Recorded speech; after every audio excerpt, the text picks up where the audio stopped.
Исәнмесез турыдан туры эфирда Татарстан хәбәрләре, студияда Айгөл Бәдретдинова бүген программада.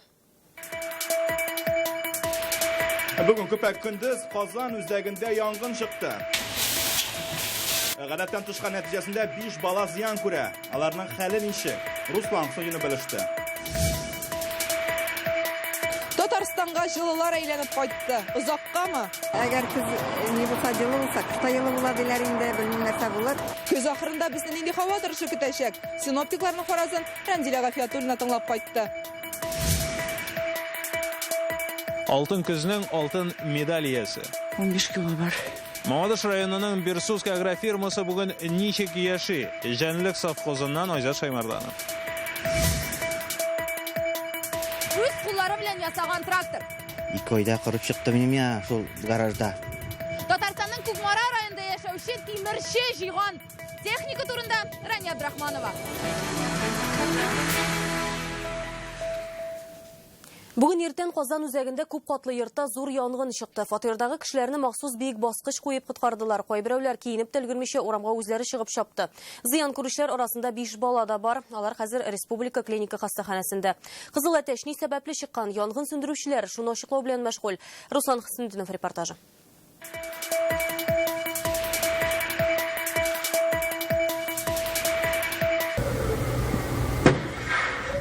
Нурсултан Назарбаев урамындагы йортта янгын көндезге сәгать 10 тулганда чыга. 4нче катта башланган янгынның төтене өстәге катларда яшәүчеләргә чыгу юлын каплый. Коткаручылар йорттан 28 кешене чыгара, шуларның 13 балалар. 20ләп кеше киенергә дә өлгермичә ничек бар шулай чыгып шаба. Со сломанной ногой 2 детей своих вытащил. Дым пошел, а потом у нас дверь не открылась. Все сгорело, все пластмасса. В вашей квартире, в смысле? Да. А как выбрались? Вот тут помогли, пожарник, сотрудники. Я почувствовала запах. Истизу белән коридорга йөгердем. Зокта үтмәде, күрше чыкты. Гадәттән тышкалар министрлыгына шалтырата башладык. Ләкин телефонны алмадылар. Безгә кадәр үк шумлы хәбәрне җиткергәннәр дип уйладык. Элек бу бина тулай торак булса, хәзер ул фатирларга бүленгән. Янгынны ярты сәгать эчендә сүндерәләр. 21 техника, 9 ашыгыч ярдәм хезмәте һәм 59 коткаручы җәлеп ителә. Бәхеткә үлүчеләр юк. Хәзер янгын сәбәпләрен ачыклыйлар. Инде беренче фаразлар билгеле. Горение произошло из-за того, что на данном участке этого здания Янгын баскыч мәйданында килеп чыга. Анда йорт җиһазлары белән башка яна торган әйберләр дә була. Шунда ял итү өчен урын ясаганнар. Бу янгын куркынычсызлыгы кагыйдәләрен дөрфа рәвештә бозу дигән сүз. Әлеге хәлдән соң 11 кеше табибларга мөрәҗәгать итә. 5 сабины республика балалар хастаханәсенә саталар. Хәзер алар тормышына куркыныч янамый. Дети приехали все, в общем-то, в удовлетворительно достаточно состоянии. Балаларның барысы да канәгатьләнерлек хәлдә, алар хәзер табиблар күзәтүе астында. Алга таба да хәлләрен тикшереп торыр өчен сабыйларны хастаханәдә калдырып торырга булдык. Фатирлары зыян күрмәгән кешеләр кире йортларына кайтты. Янган фатирларда исә ремонт кирәк. Әгәр дә торак иминиятләштерелмәгән булса, хуҗалар акчаны үз кесәләреннән түләячәк. Кичке сәгать 4 һәм бүлмәләрдә һәм коридорда бер җирдә дә ут юк. Иң күп зыян ул шушы 4нче катка килә. Хәзерге вакытта эшләр аны чистарту белән мәшгуль һәм барлык чүпләрне алар тәрәзә аркылы гына тондыра һәм менә инде күпме чүп җыелган, аны үзегез күрә аласыз. Руслан Сындинов, Ленар Гинатуллин, Салават Мухаммадуллин, Наил Абдуллин, Данил Филатов, Яңа Гасыр каналы. Татарстанга җылы әйләнеп кайта. Бу көннәрдә һава температурасы 12 градуска кадәр күтәреләчәк дип фаразлый синоптиклар. Хәтта төнлә дә салкыннар көтелми. Чын кыш безгә ноябрь ахырында гына килеп җитәр мөгаен. Анысын да метеорологлар алсу кыш дип атый. Ни өчен икәнен Рәмзилә Гафиятуллина белә.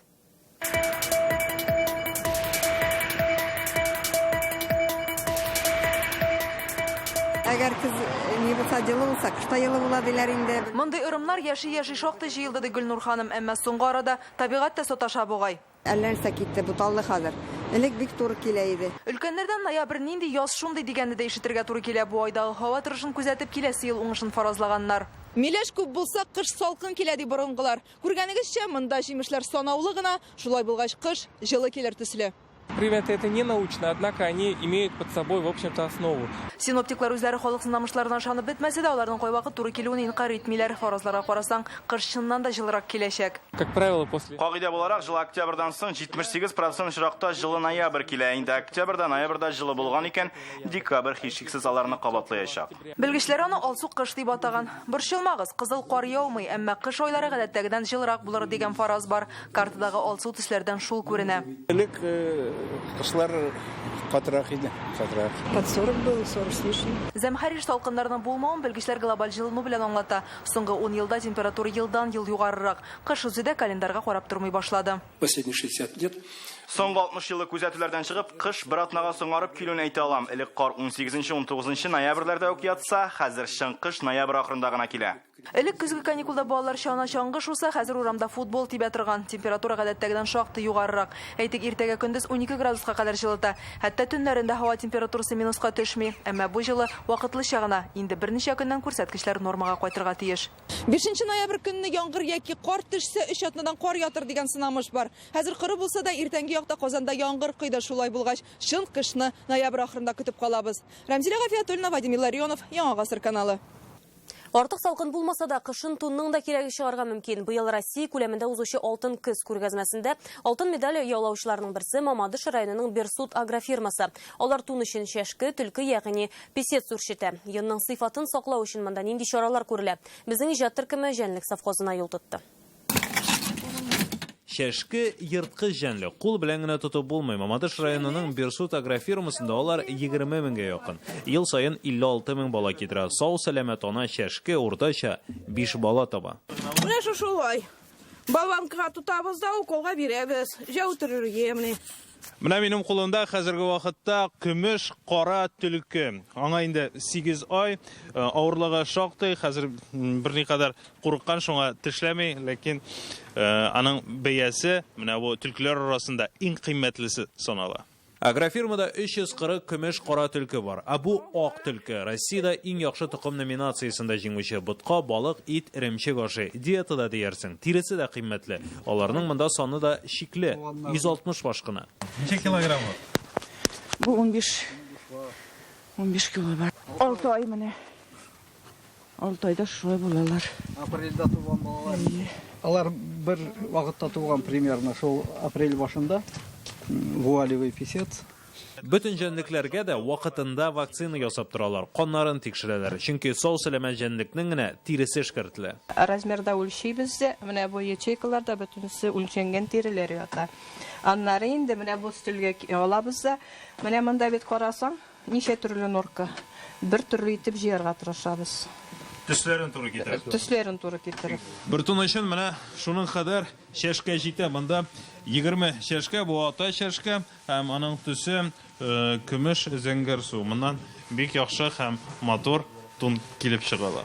Берсудская агрофирмасы элекеге Җәнлек совхозы быелның Россия күләмендә узучы алтын көз күргәзмәсендә алтын медаль яулады. Хәзер мондагы тиреләрне Россия буйлап сатып алалар, аеруча Уфа, Пятигорск, Новосибирск шәһәрләреннән. Шубу можно сделать 1,20 м длиной с капюшоном, и это серебристый. Бүген тун бизнесы авыр вакытларын кичерә. Соңгы 5 елда сату 30-40%ка кимегән. Бәяләр төшкәннән төшә. Бүгенге көндә мировой кризис дип әйтәбез, ул бездә генә түгел, бөтен мирда кризис. Кешенең бүтән төрле киенә башладымы, анда уже Китайда әзрәк дешевый продукция норклар үстерә башлады. Шуның аркасында безнең бик нерәк авыррак хәл инде бу сату буенча. Шулай да Берсудская агрофирмасы әле аяктан нык басып тора. Биредә 80 кеше эшли. Дәүләт тә үз ярдәмен күрсәтә. Мамадыш районыннан Айза Шаймарданов, Марат Зайдуллин, Яңа гасыр каналы. Казан реставраторлары ватан-ана чакрасының чистартуны бер айга алдан тәмамлады. Исегезгә төшерәбез, Татарстаннан килгән осталар Волгоградта август аенда эшли башлаган иде. Һәйкәлне чистарту өчен алар йомшак пластин куллана. Белгечләр авыр һава шартларында, көчле җилдә һәм яңгыр яуганда көч куя. Хәзерге вакытта планлаштырылган эшләрнең 80% үтәлгән. Хәзер осталар һәйкәлнең нигезен яңарту белән шөгыльләнәчәк. Монументны ачы салкыннар башланганча тәртипкә китергә тиешләр. Киләсе репортаж героиның кораллары исә борау, чүкеч һәм чапкы. Кукмара районының Вахит авылында яшәүче Ринат Габидуллин үзенчәлекле кечкенә трактор ясаган, үз куллары белән. Капоты трактор түбәсе, алда амбарда ашлык или торган җайланма, арбасы комбайн калайларыннан. Оста тимерченең тимер атын Рания Абдрахманова күреп кайтты. Исем кушмаган әле. Нисә дип кушырга да белмим инде. Нинди исем кушырга белмәсә дә, хуҗалыкка нәрсә кирәген яхшы белгән Ринат Габидуллин 2 ай дигәндә менә шушындый кечкенә тракторны җыя. Имеш әйберләрен җыйдым. Ака әйберләрен, шестерка әйберләрен җыйдым. Андары шу яз көне язгычлар башланганчы дип, көнҗылыткач 2 айда кырып чыктым мен шул гаражда. Тимирче булгач техника ясау авыр түгел ди. Һөнәре нәселдән. Бабасы да, абыйсы да шул хезмәт ияләре. Ринат Габидуллинның тәҗрибәсе дә 30 елга якын. Капута Беларусның түбәсендә спис еткән кабина бар, аның түбәсенең олды амбарда эшләгәндә ситке шулай или торган теге ситкесе.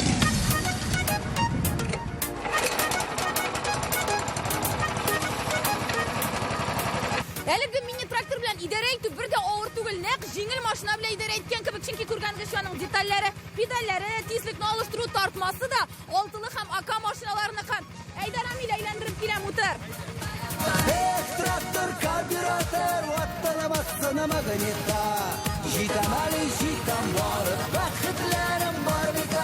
Трактор кызыксынып ясалган уенчык кына түгел, хуҗалыкта ярдәмче дә. Хуҗалыкта бик кирәкле әйберләр ясый, Аллага шөкер. Менә трактор даган хуҗалыкта бик кирәк. Бәйрәмгә ташыганда, колхозда биргән ашыкканнан кайтканда да бик зур файдасы диде, Аллага шөкер. Габидуллиннар 2 кыз үстерә, алар да әтиләренең хоббиен кызыксынып күзәтә. Мин теге техника белән бик алай дус түгел. Мин апай күбрәк кызыксынадыр. Трактор ясаганнан соң апай сразу теге әти ирәт дип шайтырып бирде. Кибеткә менеп чала. Хәзер алда яңа планнар. Ринат Габидуллин Нива машинасы нигезендә куәтлерәк трактор ясарга җыена.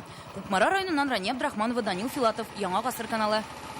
Лениногорск халкы хәзер спорт белән үзләренең ишегалларына гына чыгып та шөгыльләнә ала. Күптән түгел шәһәрнең нефтчеләр микрорайонына республика гранты акчасына заманча тренажерлар урнаштыралар. Бу йорт нефтчеләр дип аталган иҗтимагый үзидарәсе карамагында. Быел ул Татарстанда иң яхшысы дип табыла. Бердәмлекнең тормышны яхшыртуын Филиза Хәмидуллина күреп кайтты. Еще сильнее, молодец. Артур Әхмәтов кечкенә булса да спорт белән дус малай. Элек спорт түгәрәкләренә йөргән, хәзер ишек алдында гына шөгыльләнә. Заманча комплекс төзеп куйганнар. Дети заняты во дворе. Балалар һәрвакыт биредә кайнаша, тәрәзәдән генә карап торабыз. Гөл күз уңында бик уңайлы. Иң мөһиме спорт мәйданчыгы түбә астында фитнес белән ел әйләнәсе шөгыльләнергә мөмкин. Это вообще отлично. Бик уңайлы һәм матур килеп чыкты бу. Мин 5нче катта яшим. Шуннан балаларга карыйм да алар өчен сөенәм. Яңа корылманы республика грант акчасына төзиләр. 660 мең сум. Нефтчеләр иҗтимагый үзидарәсе быел Татарстанда иң яхшы дип табыла. Без җыелдык, сөйләштек һәм шундый матур крытый площадка, спортивный площадка кирәк безгә әйттек. Бирдә яшәүчеләр әнә шундый актив һәм тырыш 2 ел элек грант тотып, күрше ишек алдында да балалар өчен уенчыклар сатып алган булалар. Актив булырга тырышабыз, бөтен әйберләрне киңәшләшеп эшләргә тырышабыз. Мы здесь вообще Без бер гаилә кебек яшибез, эшлибез, халык янына гел килеп тора, тәкъдимнәрен җиткерә. Һәр ишек алдында юллар ялт иткән чисталык, нефтчеләр ярдәме белән елда ишек алды бәйрәме яңа еллар уздыралар. Кул эшләре буенча түгәрәкләргә, шахмат уйнарга да бергә йөриләр. Киләчәктә микрорайоннарын иң чиста урын итеп танытырга телиләр. Моның өчен язын йөзләп агач һәм куак утыртмакчылар. Өмәгә дә бергә чыгачаклар.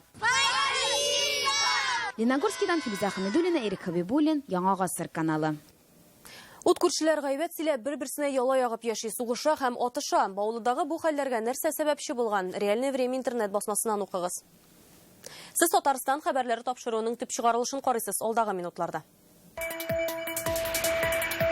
Татар театрына яңа сулыш өрүче. Кеше җыри, кеше кызыксына. Ни өчен дисәгез, монда бит инде безнең татар театрының тарихы. Режиссер Марсель Сәлимҗанов иҗатына багышланган күргәзмәне Фәризә Мәҗитова күрде. Станок артында үткән гомер. Шушы станок артында мин 65 ел эшлим уже. Бер цехны да алыштырмадым. 90 яшын тутыручы Кәлимулла абый әле дә яраткан һөнәренә тугры. Хезмәт ветераны белән Рәмзилә Гафиятуллина очрашты. Балкып яшисен килсә, сине балкыш көтә. Республикада шул исемдәге фестивальнең сайлап алу турлары башлана. Аның максаты ветераннар арасында үзешчән сәнгать осталарын ачыклаудан гыйбарәт. Бүген Татарстан Дәүләт Советында чараның оештыру комитеты утырышы узды. Аны парламент рәисе Фәрит Мөхәммәтшин җитәкли. 6 ел эчендә фестиваль аша 70 мең кеше үткән. Быелгы ярышны ТАССР оешының 100 һәм бөек җиңүнең 75 еллыгына багышлыйлар. Район һәм шәһәр турларыннан соң катнашучыларны март-апрельдә зона этаплары көтә. Гала-концертны да берничә мәртәбә кабатлап күрсәтү нияте бар. Чараның кыйммәтен үз чыгышында Фәрит Мөхәммәтшин дә билгели. Ветераны себя чувствуют вот в этом состоянии востребованными. Әле бездә кирәк диләр. Полноценными, востребованными. Кто-то пляшет, кто-то поет, кто-то играет, кто-то стихи рассказывает. Ул татарның театр сәнгатен яңа баскычка күтәрүче һәм тамашачыда сәхнә әсәрләренә мәхәббәт тәрбияләүче. Казанның Горький музеенда Камал театрының мәшһүр режиссеры Марсель Сәлимҗанов иҗатына багышланган күргәзмә эшли. Тамашачыга таныш булмаган якларын Фәйрүзә Мәҗидова күрде.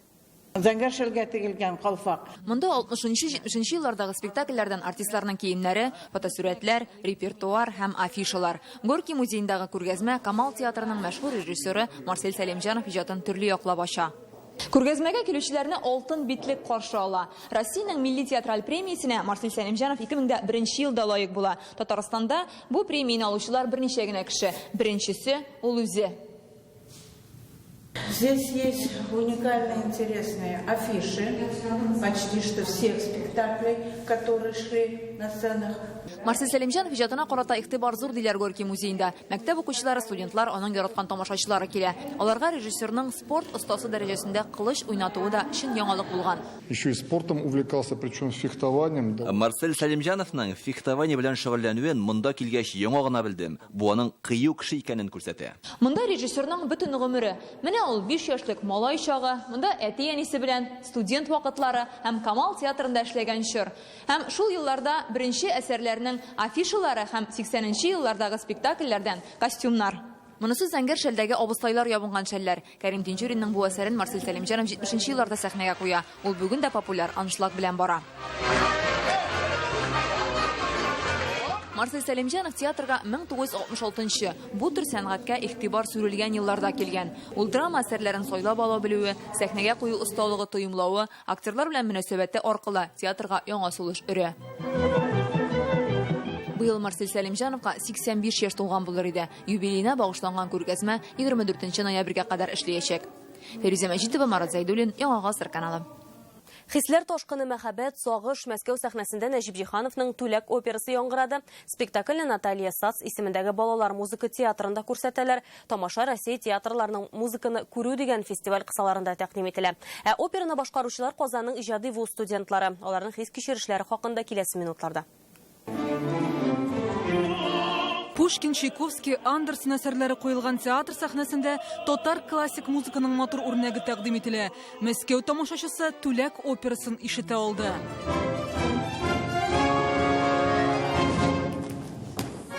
Сынаулар, гаугалар, гаиләдән куылу куркынычы да баш героиняны куркытмый һәм туктатмый. Аембикә Түләк исемле егеткә гашыйк. Әтисе Солтан Гәрәйгә кияүгә бирергә теләсә дә кыз көрәшә.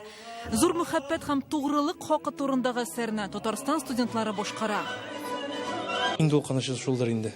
Менә ялгышмаска, име үз хисләреңә кирип китмәскә, чөнки музыка буенча бик матур музыка, аңа кирип китеп була һәм онытылып була. Бу героиняны уже 3 елдан артык җырлыйм. Өйрәндем дисәң дә була. Хәзергесе вакытта да без аны көн сайын ниндидер үзенчәлекләрен табабыз.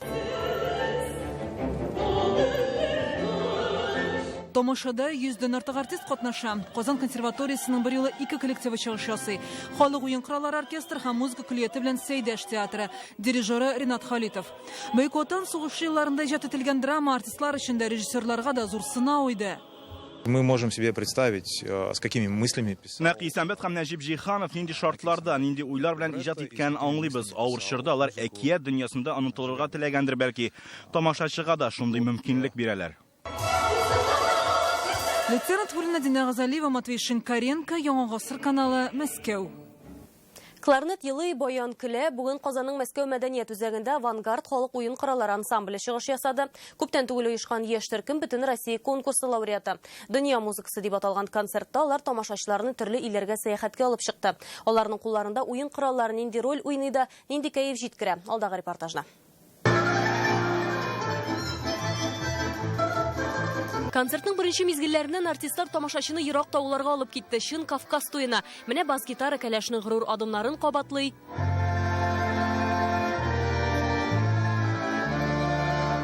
Ә Кәләшнең әти-әнисе борчуларын кларнет җиткерә.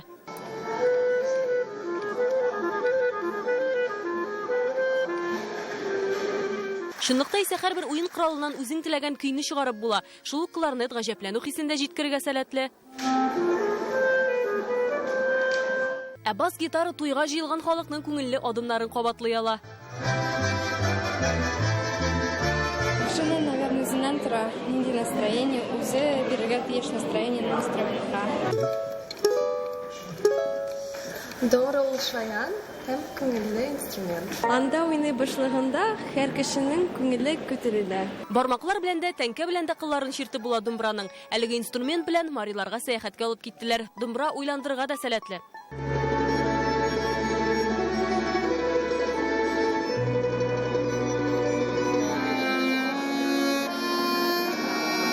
Бу уен коралларының патшасы Баян, ул бәйрәмдә дә моңсуланып утырганда да чын дус. Баян, можно сказать, это оркестр. Баян ул тулы бер оркестр, аннан бик күп төрле тавыш чыгарга була. Шуңа күрә баянда уйнаганда мин үземне дирижер итеп хис итәм. Концерт гадәттәгечә сәхнәдә түгел, әмма шушындый холлда оештырылды. Шунда ук тамашачылар да, шунда ук уйнаучылар һәм җырлаучылар да бу сыйфатка беренчелектә тәэсир итми, чөнки мондый зур залның киресенчә яңгырашы яхшы диләр. Рус, татар, марий, грузин төрле халыкларның моңнарына күмделәр. Авангард әле яшь төркем 2019 елда алар халык көйләре бөтен Россия конкурсында беренче урын яулап, хәзер Казанда осталыкларын чарлый. Төрле мәйданнарда чыгыш ясап, репертуарларын да, тембрларын да баеталар. Дөнья музыкасы шулай туада. Айгөл Бәдретдинова, Ринат Сафин, Яңа гасыр каналы. Алдагы сюжетыбыз героин без теплоконтроль әлмәндәре дип атарга булдык. Легендар Туфан Миңнуллин үзенең үлемсез әсәрен кемне күздә тотып язгандыр, әмма Казанда яшәүче Кәлимулла абый Миңнуллин холык-фигыле белән әсәр героина 2 тамчы су кебек охшаш. 90 яшенә җитеп килүче көр күңелле бабайны без станок артында очраттык. Җир җимертеп эшләп йөргән мәле. Яшәүнең никадәр ямьле булуы хакында Рәмзилә Гафиятуллина. Allah karga diken ay asıl kış tövbeytin melle kışmazda. Әлмәндәр белә хәмде бану диярсең. 80 яшьлек Гөлсем апаны Кәлимулла агай җай чыккан сайын шоколад белән сыйлый. Кәнфит төсле тәмле теле өчен цехтагы бөтен хатын-кыз гашык диләр үзенә. Килсәң инде бер эш белән аткыза димей. Акча сорап торсаң акча бирә. Заводка килгәндә аңа 24 булган, хәзер 90 белән бара. Шушы станок артында мин 65 ел эшлим уже. Бер цехны да алыштырмадым. Станоклар да яңарган, берничә җитәкче дә алышынган, инде 6нчы директор белән эшли. Көн сайын 8 сәгать туктаусыз эшли. Кирәк булганда ял көннәрендә эшкә чыга. Эшкә дисең булай. Ай рәхмәт. Барам, менә эш коралларым тәртиптә. Авырып эштән калган чаклары да 10 ел эчендә бер генә булган. Саулыгына яшьләр кызыгырлык. Ашка кеңем итми. Без ашка эшлим. Без ашка 100%. Да. Окей. Тот, кто много пьет и жрет, у того растет живот. Үзе дә аракы эчмәгән, тәмәке тартмаган, иртә торырга ярата. Шәһәр үзәгеннән эшенә килеп җитәр өчен көндә 7дә уянырга кирәк. Авырсынмы Кәлимулла абый? Хәрәкәттә бәрәкәт дип кабатлый ул. Менә иш.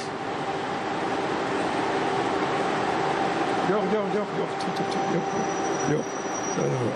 Балачага авыр сугыш юлларына туры килә. 11 яшендә үк окопта казыган, авыл тормышында җигелеп тарткан. Шуңа белеме дә 10 сыйныф кына. Аның каравы тормыш университетлары столы тәҗрибә бирә. Кеше дигәннәрен кызык бит ул. Көз җиттеме? Язны сагына. Нашлай. Сагынабыз. Йөздән дә артык яша. Ой, күп.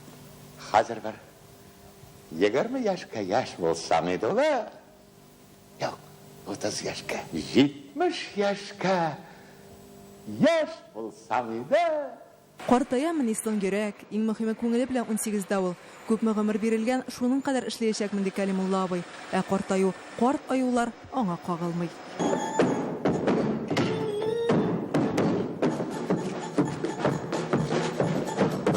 Рәмзилә Гафиятуллина, Марат Зайдуллин, Яңа гасыр каналы. Бүген Казанда йөзү буенча Россия чемпионаты башланды. Судагы спорт төрләре сараенда 25 метрлы бассейнда ярышалар. Ачылыш тантанасында дәрәҗәле кунаклар билгеләп үткәнчә, Казан чын мәгънәсендә судагы спорт төрләре башкаласы исеменә лаек. Илкүләм ярышларга Россиянең төрле төбәкләреннән 800дән артык спортчы җыелган. Чемпионат 10 ноябрьгә кадәр дәвам итә. 46 комплект медаль уйнатыла. Монда иң югары нәтиҗә күрсәтүчеләр бер айдан Бөек Британиядә узарга тиешле Европа чемпионатына сайлап алыначак. Начинается самое интересное. Ең қызық һәм мауыктыргыч ярышлар әле башлана гына Казанда яңа гына дөнья кубогының чираттагы этабы төгәлләнде. Халыкара ярыш югары дәрәҗәдә оештырылган иде. Төрле илләрдән көчле спортчылар килде. Россия чемпионаты ул аеруча җаваплы, чөнки монда иң җитез йөзүчеләр сайлап алына. Алдагы дәрәҗәле турнирларда ил данын яклау өчен без монда көчле җыелма команда тупларбыз дип уйлыйм. Әлеге сәгатькә шундый яңалыклар иде. Кыска вакытта рекламадан соң сезне һава тырыштыруына мәгълүмат көтә. Ә мин сез белән сау булашам, исән мин булыгыз.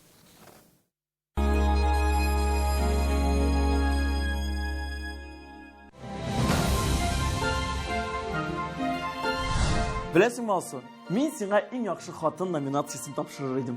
Ә мин сиңа иң яхшы әти. Милли музыкаль премиясын тапшыру тантанасында нинди номинацияга лайык булырбыз икән? Тиздән белербез. 14 декабрь Пирамида. Болгар радиосы милли музыкаль премиясын тапшыру тантанасы. Салкын өйдә сары сагышлары. Татарстанның халык артисты Виталий Агапов «Онытмагыз ялгыз әтиләрен» дигән программасы белән сәфәргә чыга. Җанын үзгәләп, онытмагыз ялгыз әтиләрне. Хочешь получить «Ладу» за наличный расчет выгодно? Тогда тебе в автоцентр «Парус». Мыши, крысы, ротобор. Крыс и мышей уничтожает. В жилом комплексе «Солнечный город Супер» каждый найдет свою планировку. Узнай больше по телефону в Казани 222 5333. В ноябре Datsun от 370 тысяч рублей. Зимняя резина и 50 тысяч на сервис в подарок. Если Datsun, то в марке 4 пятерки, 3 семерки. Веселые каникулы в аквапарке «Ривьера». Горки, бассейны и волшебные подарки. Спешите видеть новую программу в Казанском цирке. С 25 октября цирковое шоу «Виртуозы манежа». Хочешь «Ладу» в кредит? Пожалуй, лучшие кредиты в автоцентре «Парус». Ноги прочь! Мы же все пропустим! Куда ты нас тащишь? Теперь у нас и здесь телевизор. Подключите второй телевизор по минимальной цене и смотрите те же каналы, что и на первом. Рекомендация опытных телезрителей. Смотри, не переплачивай! Хочешь «Ладу» по программе «Трейд-ин»? Пожалуй, лучший трейд-ин в автоцентре «Парус». Крепковид для кур и птицы. Это кальций, фосфор, минералы для крепкой скорлупы яиц, здоровья и яйценоскости кур.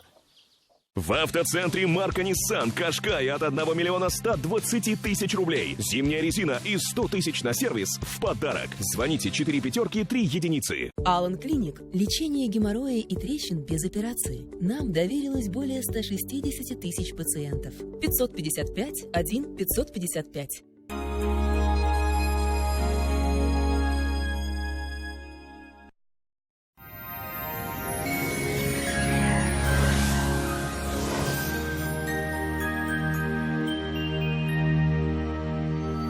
Исәнмесез, эфирда һава торышы чыгарылышым. Сезнең гайнәшнең мәгълүматыннан башлап җибәрәбез. Яңа аш бүлмәсе турында күптән хыялланасызмы?